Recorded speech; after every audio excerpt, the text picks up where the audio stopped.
এই যে লোকে ভাবে যে বড় লোকদের ছেলেদের কোনো স্ট্রাগল নেই, এটা পুরো ফালতু কথা। কোনো গরিবের ছেলে ফার্স্ট হলে সঙ্গে সঙ্গে সবাই চলে যাচ্ছে। কি গরিব, কি কষ্ট করে, বাড়িতে টিভি নেই, মোবাইল নেই, মা লোকের বাড়িতে রান্না করতে যায়, তার ছেলে ফার্স্ট হয়েছে। খুব ভালো কথা, তার জন্য একদমই। কিন্তু একবার ভেবে দেখো বড় লোকদের ছেলেদের স্ট্রাগলটা।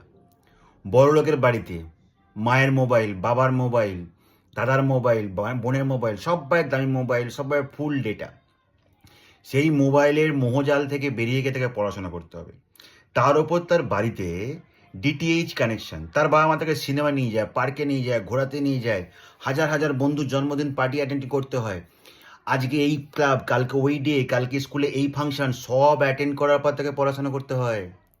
তো বড় লোকদের ছেলেদের এই পুরো সাম্রাজ্যের মাঝখান থেকে, যেখানে চারিদিক থেকে প্রলোভন, সেখান থেকে দাঁড়িয়ে পড়াশোনা করতে হয়। তাহলে কার স্ট্রাগলটা বেশি? একটু